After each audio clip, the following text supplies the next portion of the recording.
morning, good evening, good night, wherever or whoever you may be. I'm Alan Arante, and this is the Recluse podcast. Today's guest is King Rem. He is a musician, producer, MC, and film composer. His works include Fly Technique Volume 1 and Lightheaded with Mondo Slade. He has scored 9 films, including Acquitted, Maximillian, and Project Die Happy. In this conversation, we talk about his music and his regimented approach to creativity. He talks about his band Poetic Republic, the band that brought him from Cleveland to New York. We talk about his early experiences with music, how his mom bought him a Cabbage Patch record player, and how his grandmother played the organ for the church. He tells me about the process of film composing and how you have to work with directors and hear what they want, and to navigate that line of freedom you have when creating something for somebody else. We also briefly discussed his work as the former director of special projects at Harvard University Hip Hop Archives and Research Institute, topics that included cultural anthropology and gender norms. We didn't get deep into them in this conversation, but I was really surprised and happy to know that he had these academic interests that I have as well. So I'm excited to talk to him again on those topics next time.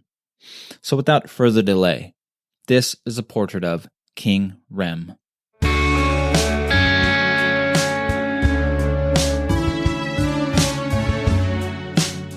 Yes, Poetic Republic. How many members were in that band? So it was a core 4 members, now currently down to core 3 members. But at certain points, it got up to about 8 people, DJ, live horns, full band setup and everything like that. And then myself and my partner, Prime Minister, were the 2 lead MCs, and we were also instrumentalists too. So we used to do some really interesting, fun shit on stage. And it was a good time, Wow. What happened to that? Do any of the members still operate together, or is it just disbanded? It's pretty much there's been a serious, deep hiatus for a while, just doing different things. And it's just core 3 members. My drummer, Asante Allison, he plays with a band now called The Katy. And they're a great band. You should check them out. The Katy, Thekaty, great band.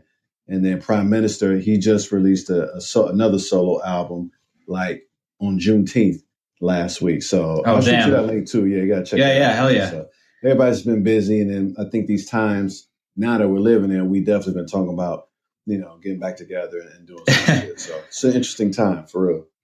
So you left to Brooklyn with these cats to pursue a dream in music, I assume. So what happened? So you guys were going hot for a few years, and all of a sudden things kind of cooled down a bit, and you just stayed in Brooklyn? Exactly. That's exactly it. It was going hot, touring, and when you're like grassroots touring like that, there's money, and all those things, and things not moving as quickly as you think they may be moving and creatively. So we just kind of disbanded for a time, and everybody got caught up doing different things, and we're fairly successful doing different things. So it's just really hard to kind of, come back when you're doing well on your own. So, Yeah, I've heard, and I'm in a band myself. I've been in a band over the years. The first band I was in was a punk band. We turned into metal, turned into jazz. And now I'm sort of in like this, progressive jazz sort of trippy sounding band. So I have a little experience with that. And I've heard this, and I have to agree on some level, that being in a band is like having 4 girlfriends. Oh my God. Do you relate to that at all? Man, it's like having a girlfriend, caring for an elderly grandparent, having a pet. They're your friends, having to answer to people still as well. You're still responsible to them for your contributions. So it's a lot, man. If it goes well, it is really great. But, if there's any kind of, bumps in the road or, kind of trepidation, it can get real sticky real quick, What are some things that people who aren't musicians or who aren't in a band, what kind of things happen like in that band dynamic that where you might disagree with somebody? Like, what are some of the issues you can think of? Maybe not in that band, but in general, that musicians who are working together have. Like, what kind of issues might come up? Well, I think it's first the first thing that comes to mind is just creatively, and then also kind of like your own like ego, I guess would be the word. Like, everybody is out to prove themselves as, a worthy contributor of the band. And there's different levels of musicianship and there's different levels of penmanship as far as MCs, which is baffling. I'm like, I can't believe the Wu-Tang Clan is, lasted this long, and largely because they all really, it's true. They believe the same thing and they kind of have the same, personal philosophies, which helps. Right. So I think creatively is like the first thing. Everybody has like their own idea of what the band should be or what the group is and what it should sound like and what it should look like. And, now that we're grown, the remaining core three members, we're like, all right, we know how to work on our dynamic together, but we're just not in the same place anymore, So, there's a little, retrospect is 2020, I guess, Yeah. Yeah, I asked just because the band I'm in now, it's a lot of fun, but we all have a personality, and I think we've like disbanded, sort of. I've been kicked out, like all this like stuff, and now we're back together, smoking again, just really hitting it. Well, then of course Corona kicked in, and now we're not. But so I know that feeling. We all have ideas. We all want to play a part. We all want to be the best we can be. And, for instance, nobody wants to feel like they're the worst member. Nobody wants to feel like they're the least talented. And I think feelings get hurt sometimes. Exactly. You know what? I'm going to be real with you, on this podcast right here. I felt like that because they were incredibly talented. Like, Prime Minister, once you listen to this album, I mean, one of the best MCs I've ever heard. Santi Allison is just one of the most creative and musical drummers, just really talented drummers that knows what to do. A lot of drummers have chops, and they go crazy, but he's got chops. But I mean, they're just always tasteful. He's such a great musician. So I, was insecure a lot. You know what I mean? I always had a lot to prove. So I don't think I helped in that whirlwind. And there was a lot of drugs and alcohol and women. It was all types of things going on. So when did you leave Cleveland, and how old are you now? So I'm 38. I left Cleveland at 20. We were 25. We were all different ages, but I was 25. Yeah, 25. So yeah, I'm 38 now. So I've been in New York since. I took a brief reprieve in Chicago for like a year and a half. Wow. But back in New York, for. What was the Chicago stint about? Was it a woman or was it a job? Why were you there? Oh yeah, it was a relationship, and I think mostly it was just like that was around the time where the band was like kind of dissolving. So it was just like new scenery, kind of a perceived new start. The relationship part obviously didn't go well, but the mind clearing did, and it helped me get refocused and know that music is my paramount. This is who I am. This is what I do. So. Definitely helped me refocus at least. So it was valuable for that reason. And Chicago's a cool town too. So what's the drive from Cleveland to New York? Because my geography is slipping me here. How far is it? Oh man, I've done that drive. I want to say no less than 100 times. Wow. So we know. Matter of fact, we have a tour van sitting on the Snowshoe, Pennsylvania exit right now as we speak. I think it's still there, but I want to say it's about 7 hours. Oh, that's not bad. No, that's not bad. Yeah. You could do that in a shift. Get dinner in the middle and be there in one day. So, you're obviously a musician. You sample and you do all these musical things. When did that interest start for you? Just in general, were you a kid and your uncle showed you a record? What's the story to your interest in music? Oh man, that it would go back to my mother. Really, she bought me I think she still has a picture as a Cabbage Patch record player. She got secondhand. It was like green and beige, and I think it was like a popular Wow. 80s toy. I was born in 82. So, man, she bought me a bunch of vinyls, Fat Boys, Rappin' Duke, New Edition, of course, Thriller, Purple Rain, and some obsessive Wow. super Prince fan. So that started it right there. And then I was just, I've never not been interested in music. And, anytime, we had like a little shitty karaoke machine. I was always doing something with it. So it's been really my whole life since I could like walk, I believe. It sounds like your mother was sort of she liked music too, it sounds like. Yeah, and a big part of my musical upbringing is from the church. So it's the Pentecostal church, sweaty ghetto, Wow. hood church. So, that was always a struggle, I think, with my mother too, with like the secular music thing. And so when she was a young single mother, she just let the radio play. So I just remember like growing up liking all these songs. So like these 80s songs that were like these big hits, like the Cars and shit and the Police, Yeah. and, Thompson Twins and all that. Like I like that music because she just let the radio play, whatever. Yeah. Do you have a strong sense of nostalgia when you hear some of those songs now? Does it take you back to that decade? Oh man, for sure. I mean, we watched it's an MTV, I love the 80s thing, where they just play all 80s videos, man. You just let it run for 2 hours. And it's cool. It's cool to see visually what they were doing too. Gary Newman and, Flock of Seagulls and all them, and the early rap videos. Yeah, MTV. Yeah, when they used to play videos, like Kanye said.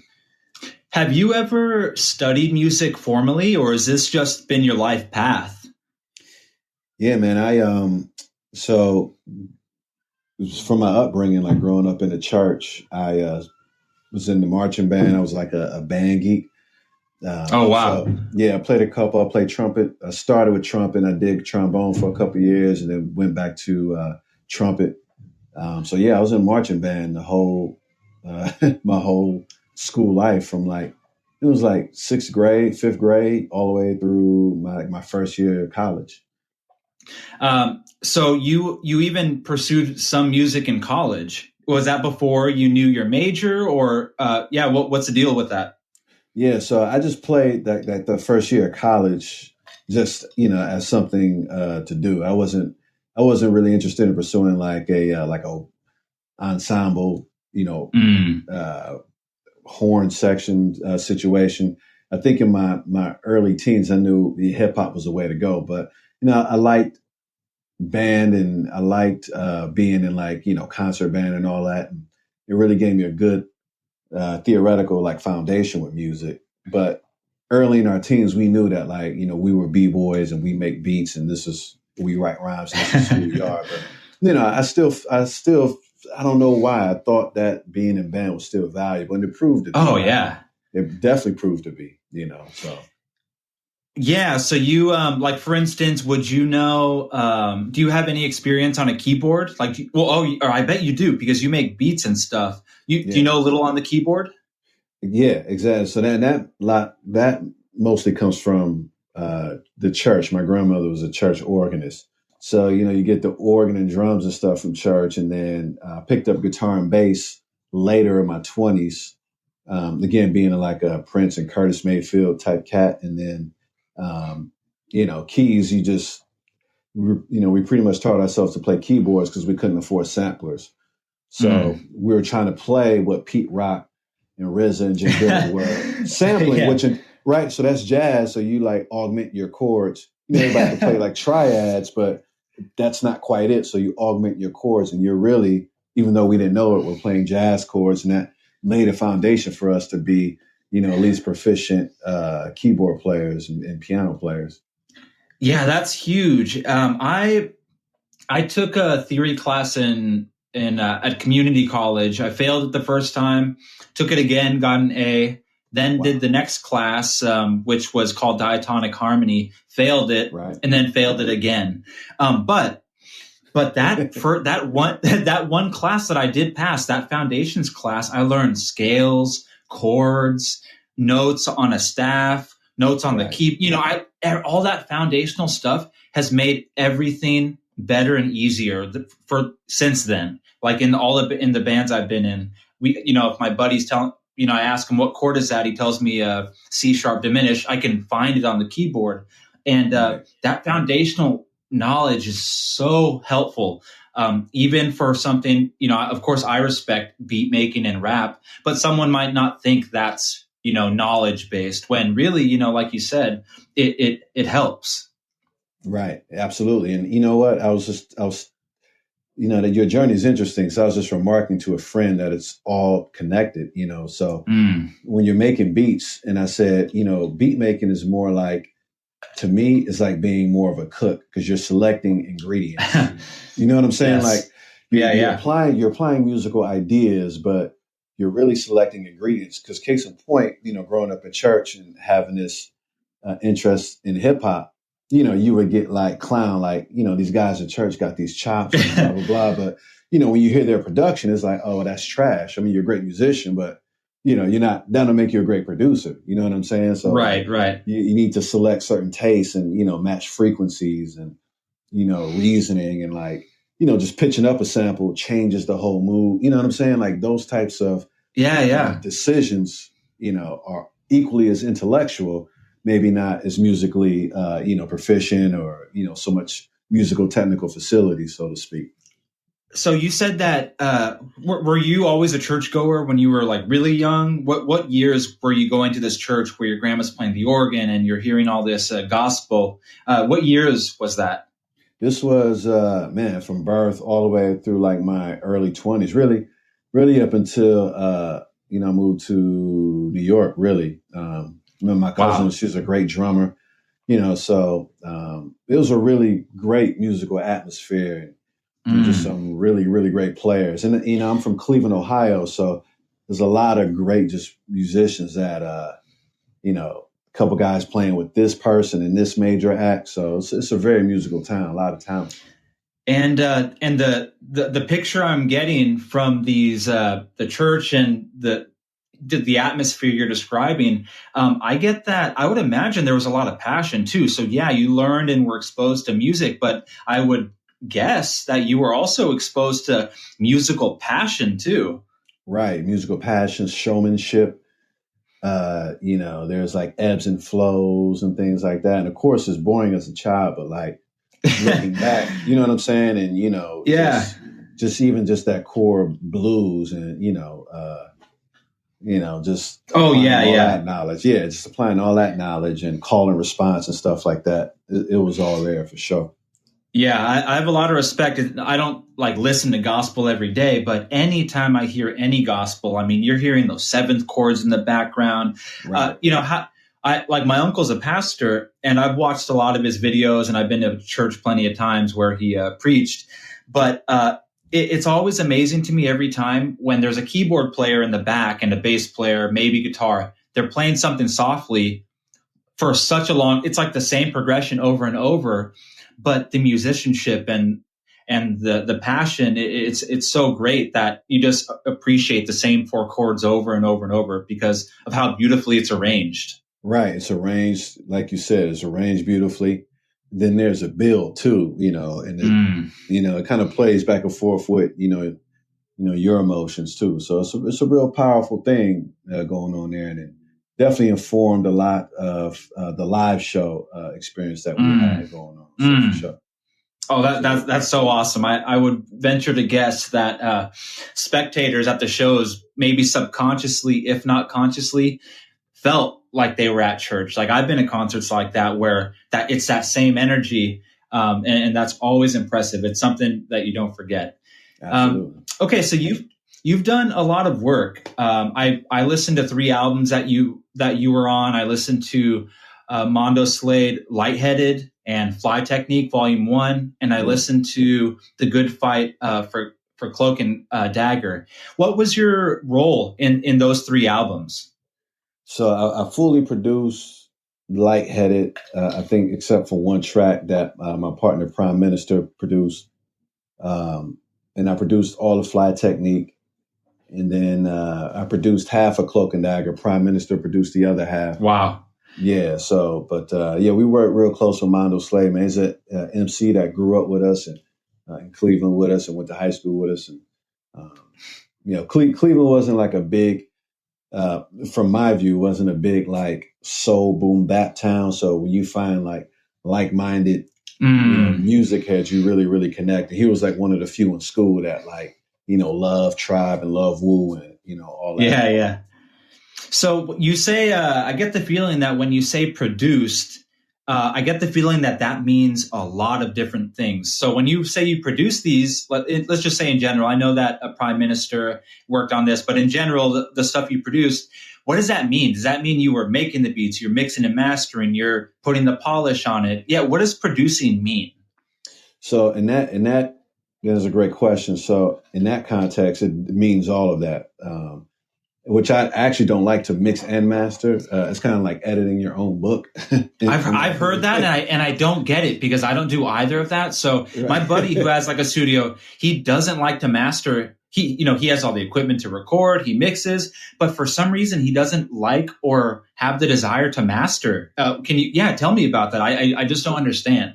Yeah, I mean, it to me, it's like, well, if you were involved in producing a project or whatever, and you are taking on the mixing responsibilities, it's like, I don't know, you're too married to it. You know what I'm saying? So even, mastering is just like, I'm finding the binding thread, frequencies of EQs, compression to make this cohesive and digestible, Right. And you can't do that if you were like in bed with it, so to speak. It's like delivering your wife's baby. You might be talented enough to do that, but it's like, Yeah, I really would love like a good analogy. Like what you made me think of just now was I think of, for instance, a neighbor in my complex is a maid, for lack of better words. She's a maid, but and I whisper this. She's a few houses over. I whisper this, but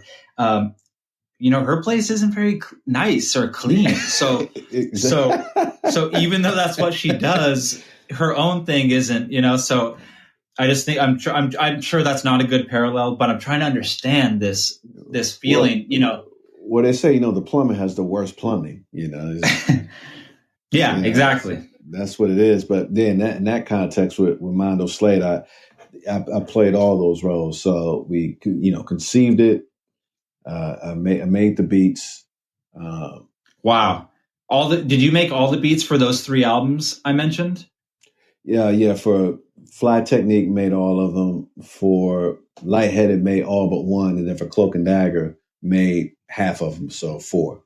Wow. And that's not even everything you've done. I figure you've been on have you been like had guest spots and other albums you've worked on other than those? Oh yeah. My discography, to be an underground hip hop producer is reasonable. I just gave you a few highlights.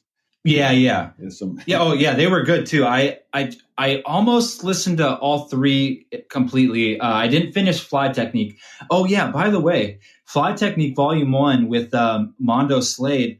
That intro is very interesting, where it's like a phone call with with Slade. What's going on? What's the context of that intro, or more specifically that phone call?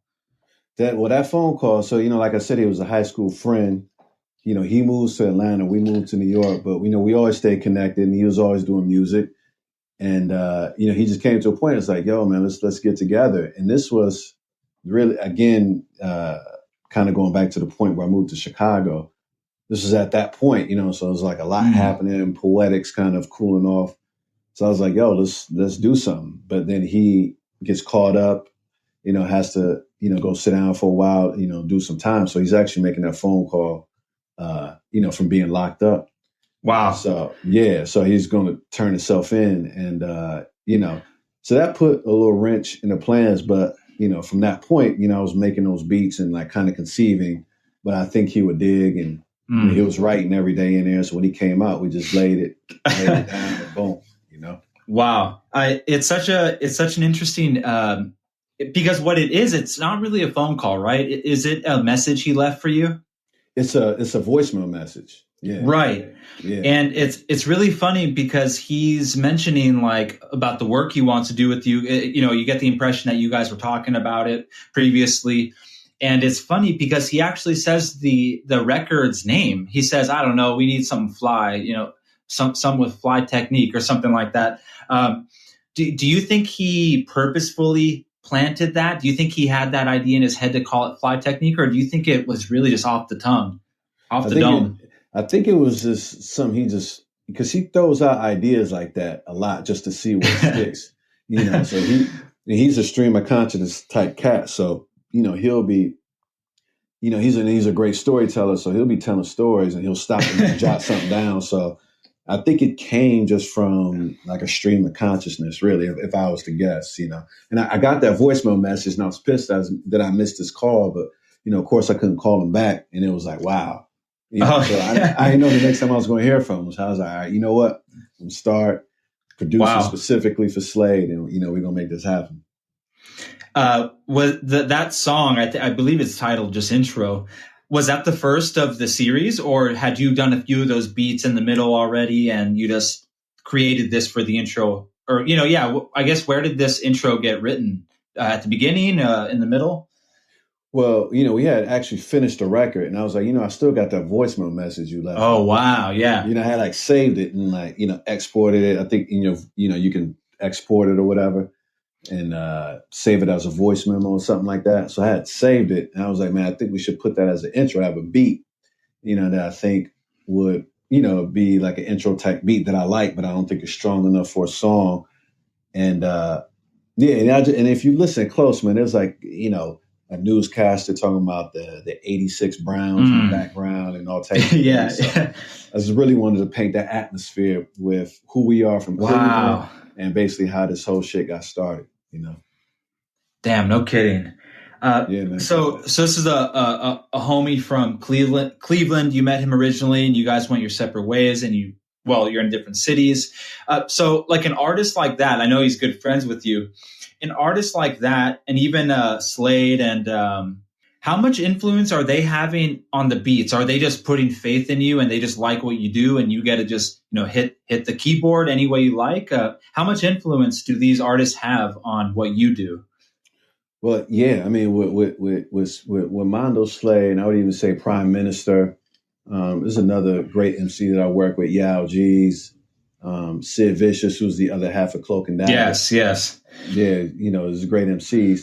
I would say with Mondo Slade specifically, and I think even with Yao G's, they are very clear on what they do not like, which is actually refreshing. So it's not like I'm operating with impunity, like, you know what I mean? Like, there is a quality check and there is some thought that goes into it. And, it could be a real, I won't even say it's not a waste. It's never a waste to create, but it could be a real kind of exercise of futility to kind of say, I'm producing this for you and you're going to like it the way it is. Honestly, I think over the last year, I don't think Mondo Slade has liked anything that I've sent them or thought that will work. To be honest. Yeah.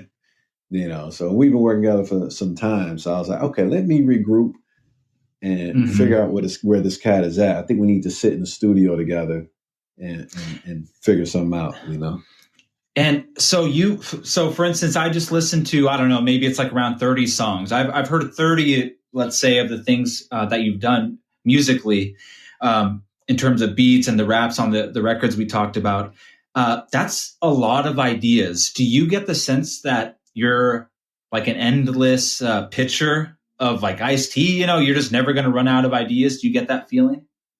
Man, you know what? I hate to say it, but I really, you don't want to say it, but I'm very thankful to God that I'm able to feel like that, because I really do. Like for the movie, so for film composing, and I don't know if you listen to any of those cues. Oh yeah, I did. So that movie I wrote about, man, 2.5 hours worth of music for 88 minutes. So a lot of that got cut. Wow. So I'm thankful. I'm very self-aware too. I'm not the most talented musician, but for what I have to work with, I make the most of it and try to be efficient, organized, and so I have a very tight schedule on producing and practicing, and so I'm always ready for whatever. So I like to think that I'm an endless well, of production capability.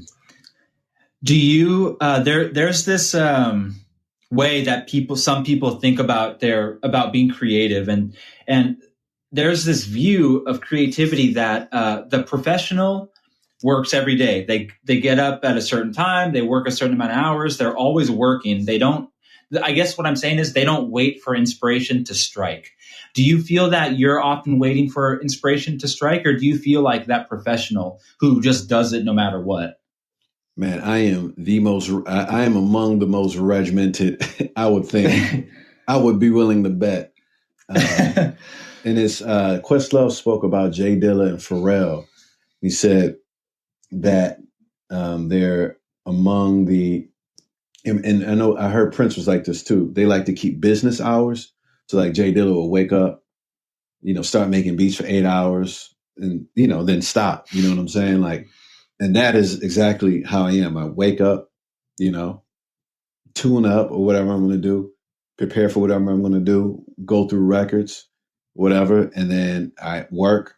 And then in the evening, I'm able, to read or, pursue other things. But yeah, I prefer to operate on like a business schedule, like a professional.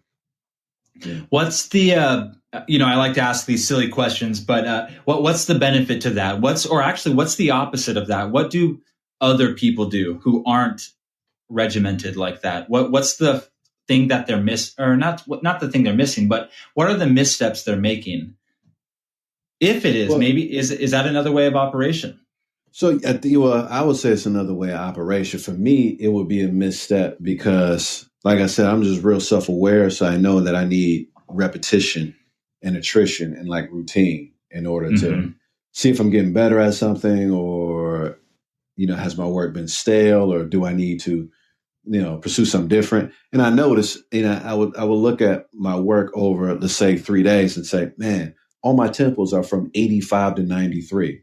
So for these next 3 days, I'm going to really push myself to, slow it down to like the 70s to like a ballad, or, speed it up to something more energetic. And then also see if, aesthetically I can make it more energetic, slower, or, just really challenge myself with what I'm doing. Are you the kind of person that's always thinking about music? So, and what I mean is, so I don't know how you get to work. Let's just say you walk to work, you drive. Well, if you're driving, you're probably listening to something.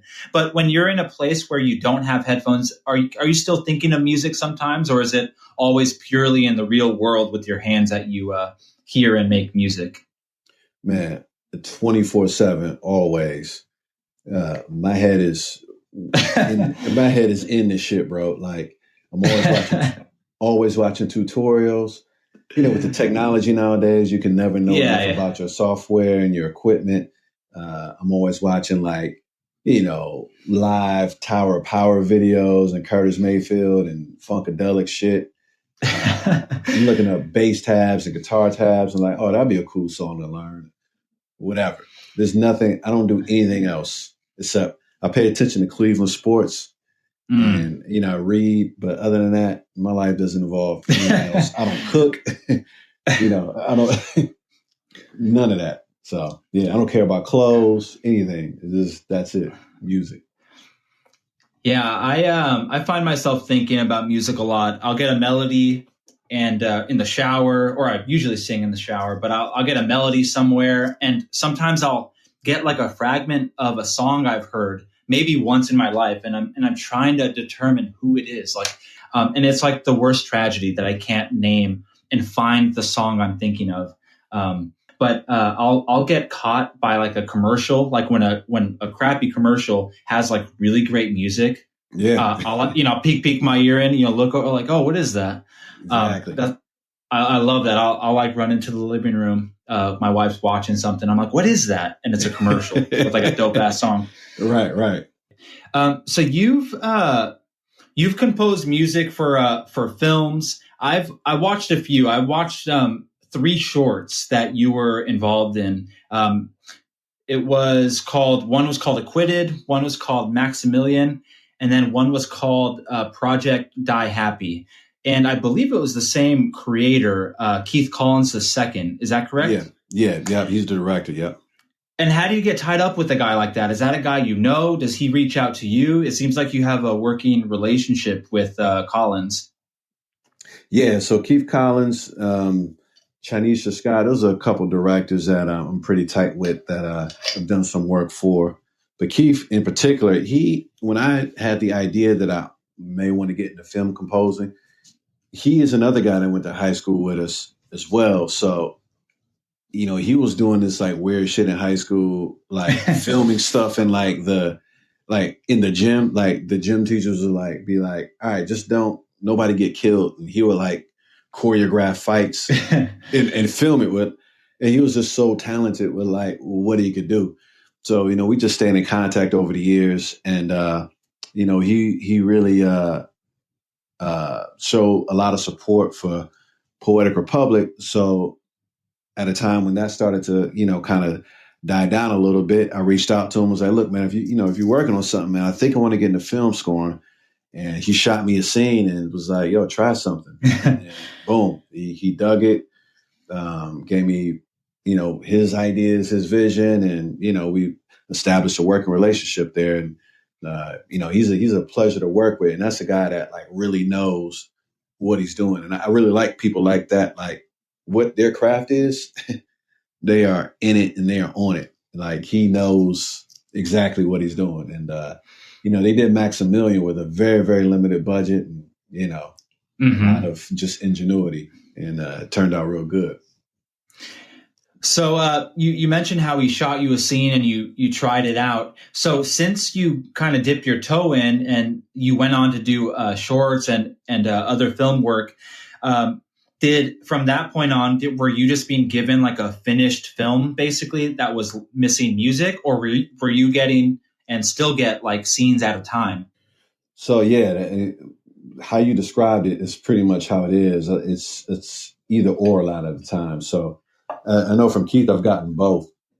I've gotten finished piece and scenes. I prefer obviously a finished piece, because you could just kind of write the music, and if there's any changes, it'll be kind of easier to institute your changes rather than breaking it up by scene, because that timing might be off. Oh yeah, from a particular transition, but. I just kind of got to be flexible and, tell them what I prefer, any director. But it's usually based on the deadline and the budget and things like that. And if they have to turn something in, for proof of concept. So it can go either way. Yeah. So is there, I imagine this must be the case, or at least when you were first starting to work and like learn about Keith's process, I imagine, were there times where, you shot him something, he shot it back. You shot something new to him, he shot it back. Or even, hey, can you tweak this? Yeah, you tweak it, you send it back. Oh, hey, but can you tweak this now? Was there ever like a back and forth tennis match sort of feeling with working with these filmmakers in terms of your role? Oh yeah, absolutely. With Keith, not so much with Chinese Scott. I mean, I think we went back and forth a little bit, but during Maximillian with Keith, there was a scene where the guy, I forgot his name, was the gun glove master. He has guns on his gloves, pretty cool little quirk for a villain. But that scene we just could not get. We just had different ideas on how it should go. And, once we settled on, what we're going to go with, looking back, it was the right decision. But that was a huge volley. And a lot of times it was just like changing tempos, playing up thematic elements and things like that. So, there's like a lot of psychology there too, to really be an active listener and like to see what they're really saying. Like you may not even have to change the music. You may have to add a reverb or actually just turn it down and make it more ambient or maybe accented a little more. So, So what was your, for lack of better words, education on film scoring? Did you watch, Tarantino movie? What were you doing to sort of see where music would hit and what styles there were out there? Did you just watch movies? What was your education like, even if your own education that you created yourself? Well, that basically started the way production started. So the way I look at like RZA and like Jay Dilla and like Pete Rock, I have to look at Ennio Morricone and Nicholas Britell and Alexander Desplat and Hans Zimmer and stuff like that. Look at those guys and say, I don't want to necessarily do what they do because, there's a lot of film composers and you'll see like one of your favorite pop producers do a movie, Yeah, So yeah. that jump can be done, but I also want to be able to write orchestration. So I had to like get on YouTube and, just look up videos on like really how to write orchestration or write for, stacked string sections and horn sections. And then also just listening and recording. And to me, and I was telling a friend that I was thinking about getting into it, who was super talented. I was saying that the first step for me was like, you just really have to love movies. Like just the idea of a movie, like, just during this quarantine, we're just going through this thing of watching 90s action flicks and then hearing, right. So then hearing the composition and the composing in 90s action flicks versus now is completely different. So I'm just paying attention to it more, analyzing those orchestrations and emulating them in my own ways, so to speak. Yeah. I'm always interested in like how much the director how much they know of what they want. Like I saw a Stanley Kubrick documentary recently, and he always had a record player on set, had like, a bunch of records on hand, and he would think of what he wanted and just play these records all day during on set. So it's interesting from the filmmaking standpoint, like how important music is. And as the film composer, you have to have that perspective too. You have to also know how important the style and the music is and what the part that you're putting in. So yeah, I'm happy to hear that you're actually a film buff yourself. I mean, I guess you have to be if you're composing for film.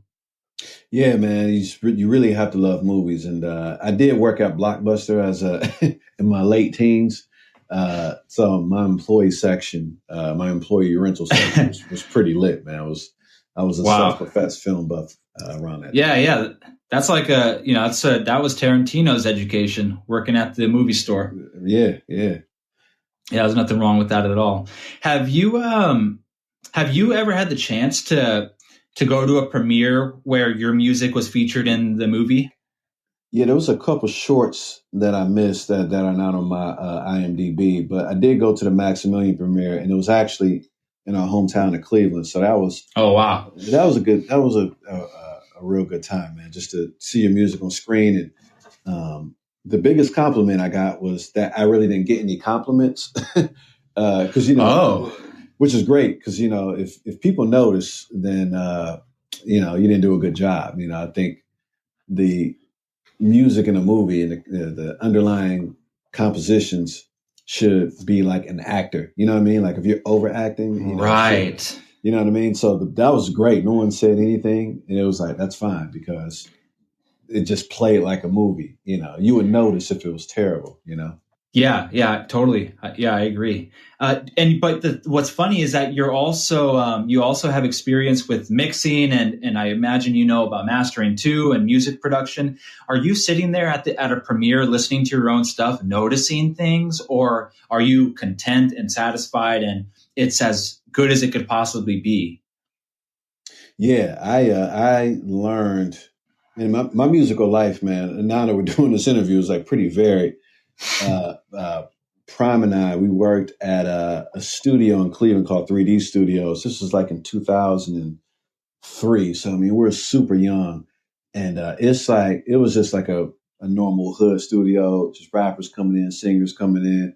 And we were selling beats. And a lesson that I took from the studio owner was never get married to anything. Like, sell it, create it, place it, and do the best you can with it and let it go and move on.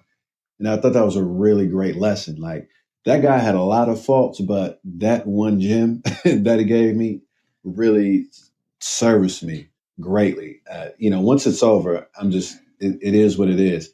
I know I'm a perfectionist in the moment, and once I deliver it, we're done, and I'm happy with it. If I'm not happy with it, you're not getting it. Yeah, that reminds me of this prosecutor. I was obsessed with this court case from a few years ago, from like 12 years ago.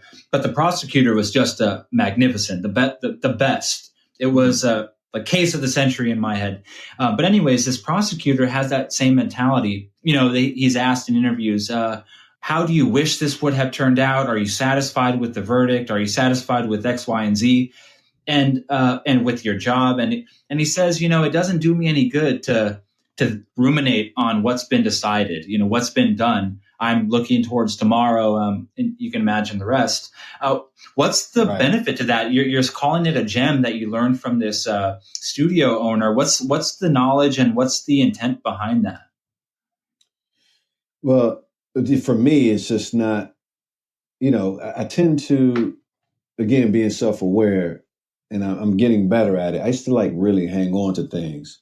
So I knew that the one thing that I control in life was music. And that should be the one thing that I should be confident enough to know that it is good.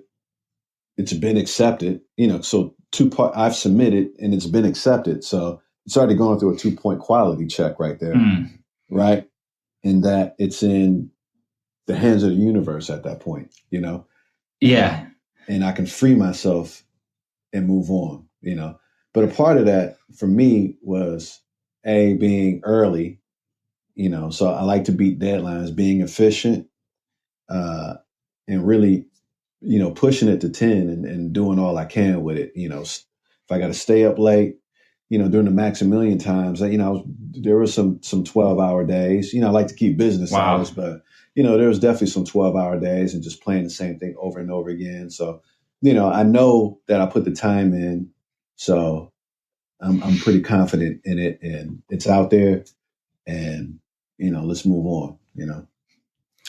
So you've accomplished a lot. There's records that you've put out. You've had your music in films. All these experiences that you've had on the road and working with buddies of yours. What are your eyes set on now? What are you working on now? And you got anything on the stove? Well, one thing I did in the past I really enjoyed. I was special projects director at the Harvard Hip Hop Archives and Research Institute. So I really enjoyed the kind of intellectual breakdown of music, and kind of interjecting my own experiences, plus just my study of music. So like we talked about earlier, my head is just always in the music. So I'm kind of dipping my toes back into that realm. I just did a symposium on Prince with New York University and Professor Angela Duff. Yeah, so that was great, and I really like doing that. Wow. That sounds highly academic. I mean, is that in academia, or am I imagining that? You say Harvard University, and well, actually, I'm not even sure what you're talking about. What is it? So you said special director at the Harvard University, the Archives and Research, and then you said you did a symposium on Prince just recently. Yeah, paint the picture. I'm not sure that I know exactly what that kind of work is. So with the Hip Hop Archives at Harvard, that kind of work was a lot of research work, and really trying to, their mission then while I was there was really trying to be a conduit to the intellectual community that may not be completely aware of just the true foundation and intellectual pursuit of hip hop. You know what I'm saying? We can sit, people that love hip hop can sit and break down lyrics all day. That's, all we do in the barbershop and smoking, talking shit, but really do that on an intellectual level, to tie it in with cultural anthropology and history and politics and gender and those things like that, and really, present it in a way that it can be beneficial to people that may not be everyday listeners. That was the mission then. With this recent Prince symposium, we took a look at Dirty Minds, 40 years of Dirty Mind. It came out 40 years ago. Wow. And just really took a look at, just Prince being this trailblazer, just a figure in Black masculinity, while challenging these kind of gender norms and stereotypes and things like that. So, it's a lot of research that goes into it, but you're also interjecting your own experiences and really seeing how a particular piece influenced, other people completely differently. So that stuff is always a thrill, and I really enjoy that part of it. Wow. You know what we're going to have to do, and I hope you're interested. So I got just a couple more questions for now. I think it would be great. It would be so great to talk again about all those issues that you just mentioned, everything you just said about Prince and gender and cultural anthropology. I'd love to have a conversation geared toward those areas. That's awesome. I love that. I think that's another hour of talking that we could do on those subjects alone. For sure, man. Sign me up, bro. Hell yeah. So, I got just 2 more questions just for now. I think this was a great introductory conversation. We can dive a little deeper on some of those topics soon. Yeah. So what are your dreams in this life? You've accomplished all these things already. What are some things you hope to accomplish from today on? Man, just waking up every day. Always got to thank the Most High for that. So that's step one. My dreams really are just being the absolute best I can be. And I know that's among the best that ever did it, truly. Just my work ethic, my talent may not be as great as some that are naturally gifted, but I'm always self-aware. I always know my limitations, and I know how I can push them. So as long as I keep that burning and just really always continue to love and enjoy it, I know I'm going to be in the driver's seat with it, and that's really my dream, man. I made solace with that years ago, just to always wake up and be the best that I could be. I've been distracted. I've gotten off course years ago, and I didn't like that feeling. Ever since then, I haven't been off course a day. I'm always in the studio. I'm always... I'm always pedal to the floor with it. So, and that's my dream, is just to keep that up and push it as far as it can go. Wow.